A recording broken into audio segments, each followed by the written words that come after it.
the caretaker government, and governments saying that there is no option go for caretaker government. So what is your observation about this political unrest? Well, for us, what we've been trying to do is to stress the result which we think is important, which is that there should be free and fair elections and that people should participate and be able to exercise their democratic rights. So that's the result which we think is important, and I think everybody agrees with that that's what we should be working towards. Now, how that should be done after the various constitutional changes, the Supreme Court's decision and so on, that's very much for the people in Bangladesh to sit down and to decide. But I've been encouraged recently. We follow the debates, we watch the news and so on, and I detect some movement. And I think it's, we call for dialogue, people should have a dialogue, and I think Bangladeshis dialogue very well. But I think some signs recently have been encouraging of some moving to some position. For example, the question of the dissolution of Parliament. I mean, we know that it's very important that when elections take place, the MPs should no longer be sitting MPs.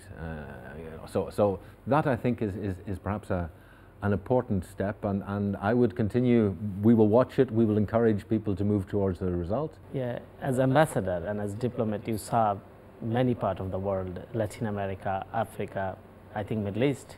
So how do you feel here to serve as ambassador? Well, I'm enjoying it. It's a very interesting country. When this job came up, I volunteered for it. I thought it would be interesting. I find it a very interesting country to be in from a cultural point of view. It's a very rich culture. The language is interesting.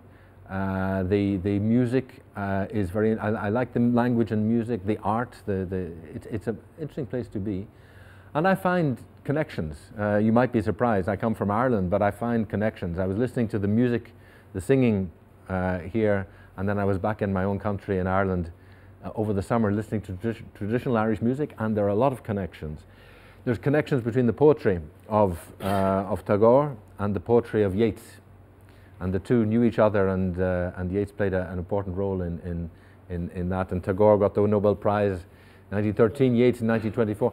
There are lots of links. I hope that Bangladesh can preserve what's important, can preserve its stability, because if the country is to grow, to attract investment, the key thing is stability, so that over the next year a way would be found to preserve that stability and build on it for the future, and I'll certainly be trying to help if I can. Thank you very much, Excellency William Hanna. Thank you for joining us. Thank you very much.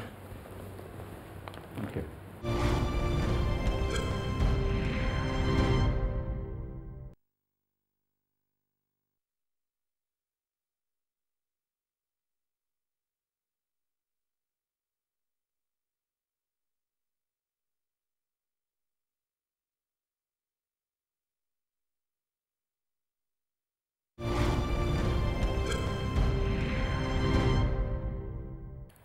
Doctor Ahmed, আমরা দীর্ঘক্ষণ রাষ্ট্রদূতের বক্তব্য শুনছিলাম। উনি অনেকগুলো বিষয়ের অবতারণা করেছেন। তো আপনি সার্বিকভাবে রাষ্ট্রদূতের বক্তব্যটিকে কিভাবে মূল্যায়ন করবেন? ইন্টারেস্টিং হলো যে যেটা যাত্রা শুরু করেছিল 6টা দেশ দিয়ে, সেটা 27টা দেশ, এখন 28টা হয়েছে মনে হয়, মিলে তারা একসাথে যে কাজ করছে, এটা কিন্তু বড় একটা বিবর্তন। বিশেষ করে ইউরোপ একেবারে একাধিক যুদ্ধের মধ্যে ছিল, এই যে 6টা থেকে 28টা আসার ব্যাপারটা, যে বিবর্তন, এটা বাংলাদেশের এবং বাংলাদেশের আশেপাশে যারা আছে, বিশেষ করে আমরা সার্কের যারা মেম্বার, তাদেরও শেখার আছে। আমরা যদিও 7টা থেকে 8 হয়েছি, কিন্তু আমি মনে করি এটা আরও বাড়বে। আমি একটা লেখা লিখেছিলাম যে চীনকেও পুরো সদস্য করার সময় এসেছে। কিন্তু কতগুলো যদি আমি খুঁটিনাটি দেখি, একটা দুটো যদি আমি বলি, ভিসা রেজিম যেটাকে বলা হয় তাদের, এবং এই যে একসাথে এতগুলো দেশে মধ্যে যেটাকে এখন সেঙ্গেন ভিসা হিসেবে দিচ্ছে, এরও যাত্রা শুরু করেছিল কিন্তু মাত্র 3টা দেশ থেকে, বেনেলুক্স হিসাবে, বেলজিয়াম, লুক্সেমবার্গ আর নেদারল্যান্ড। এই বেনেলুক্স থেকেই কিন্তু সেঙ্গেন হয়েছে। আমি মনে করি আমাদেরও সময় এসেছে ওই গুড প্র্যাকটিসেসগুলো নেয়া, বিশেষ করে বাংলাদেশ, ভুটান, বাংলাদেশ, শ্রীলঙ্কা এবং মালদ্বীপ, এই 4টা দেশের মধ্যে কিন্তু যথেষ্ট ফ্লেক্সিবল আছে ভিসা রেজিমে, অন অ্যারাইভেল ভিসা পাওয়া যায়। আমি মনে করি হাই টাইম এই 4টা দেশ আলাদাভাবে একটা অ্যাগ্রিমেন্ট করা উচিত। কারণ যে মালদ্বীপে আসবে বা শ্রীলঙ্কায় আসবে সে মনে করবে আচ্ছা আমি তাহলে এই টিকিট নিয়ে বাংলাদেশে যেতে পারছি, ভুটানও যেতে পারছি।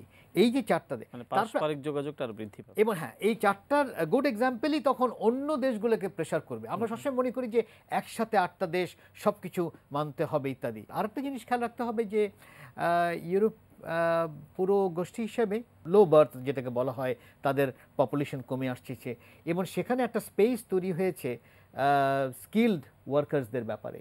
বাংলাদেশের এখন যেটা উচিত হবে ওই চিন্তা করে 20 বছরে চিন্তা করে এক ধরনের স্কিল ম্যান পাওয়ারের দিকে নজর দেওয়া, যেখানে বিশেষ করে এই যে নার্স বলি, কার্পেন্টার বলি, শেফ বলি, এগুলো কিন্তু বড় একটা যাকে বলা হয় মার্কেট দখল করতে পারে। এবং সেই হিসাবে হোটেল ম্যানেজমেন্ট যেটা, সেটা একেবারে ওই লেভেলে আনতে হবে যেখানে 5 স্টারের শেফ তৈরি করা। আমাদের দেশে যতগুলো 5 স্টারের শেফ আছে, 5 স্টার হোটেল আছে, এই শেফগুলো কিন্তু বার থেকে আসে, হেড শেফ। এটা আমি কিন্তু উল্টো করে দিতে পারি এবং অনেক ছোট ছোট দেশ কিন্তু এইভাবে উল্টো করে দিয়েছে, তারাই একেবারে 5 স্টার হোটেলের শেফ তৈরি করছে। আমি বলছিলাম যে এই ধরনের এক্সাম্পল যদি আমি দেখি যে ইউরোপ 20 ইয়ার্স 30 ইয়ার্স কি কোথায় যাবে এবং কি তার প্রয়োজন, সেটা যদি মাথায় আমি রাখি, শুধু আমি আজকের এই কি বলা হয় গার্মেন্টস নিয়ে যদি আমি সন্তুষ্ট থাকি তাহলে কিন্তু হবে না, কারণ মার্কেট কিন্তু সবসময় পরিবর্তন হচ্ছে। যার জন্য আমি মনে করি ইউরোপের সাথে শেখার অনেক কিছু আছে। যেটা লক্ষণীয় ব্যাপার হলো যে কারি ইন্ডাস্ট্রি যেটি বলছিলেন যে শেফ, ব্রিটেনে কিন্তু একটি বিপ্লব ঘটে গেছে এবং এত মানুষ খাদ্যাভ্যাসই চেঞ্জ হয়ে গিয়েছে ব্রিটেনের জনগণের, এবং বাকিংহাম প্যালেস থেকে শুরু করে নিম্ন স্তরে পর্যন্ত বাংলাদেশের শেফের রান্না করা খাবার কিন্তু পরিবেশিত করা হচ্ছে। তো আমার মনে হয় যে আপনি সার্কের প্রসঙ্গটি আনলেন। সার্ক এখন কেবল এতদিন হয়ে গেল যে সার্কের যে যাত্রা, কিন্তু আপনার কি মনে হয় যে এটি কেবল একটি আনুষ্ঠানিকতার মধ্যেই সীমাবদ্ধ? আমি ভারতের দিক থেকে মনে করি যে ভারতের সাথে নেপালে যেরকম কোনো ভিসা রেজিম নেই, শিথিল একেবারে, এবং তারা শ্রীলঙ্কার সাথে ওই ধরনের ফ্লেক্সিবিলিটি আছে। ভুটান বাংলাদেশের ব্যাপারে ভুটান কিন্তু প্রথম ছেড়েছে, বাংলাদেশ কিন্তু প্রথম ছাড়েনি। বাংলাদেশ কিন্তু অনেক পরে কিন্তু অন অ্যারাইভাল ভিসা অ্যালাউ করেছে, মানে একেবারে রীতিমতো ভুটান বলার পরে বাংলাদেশ বাধ্য হয়েছে যে একটা রেসিপ্রোকাল ব্যাপার হতে হবে, কিন্তু ওরা কিন্তু আগেই করেছে, অলমোস্ট বলছে যে ঠিক আছে আমরা আগে করে দেখি।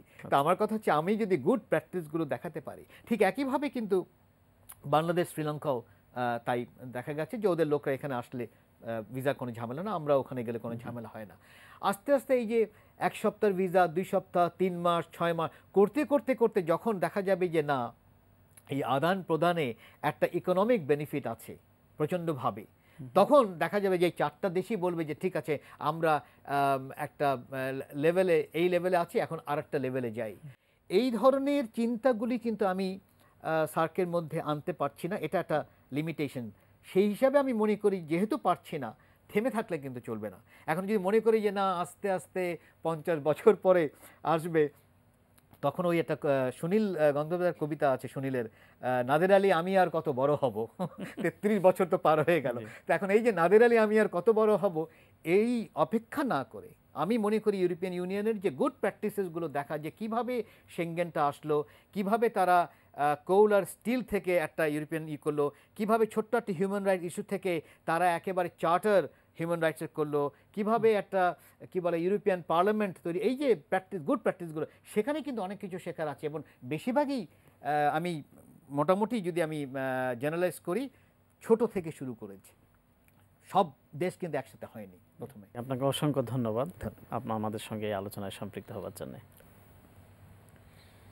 দর্শক, আমরা এতক্ষণ বাংলাদেশ এবং ইউরোপীয় ইউনিয়নের সম্পর্ক নিয়ে আলোচনা করছিলাম এবং এই অনুষ্ঠানের মধ্য দিয়ে আমরা ইউরোপীয় ইউনিয়নের সঙ্গে বাংলাদেশের যে সম্পর্ক সেটি আপনাদেরকে জানাবার চেষ্টা করেছি।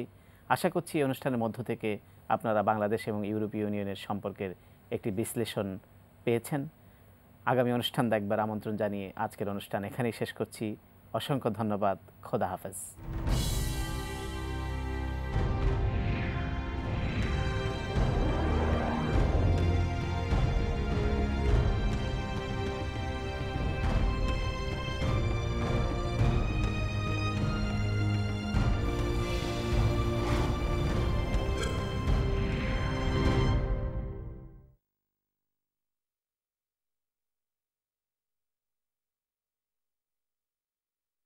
داری؟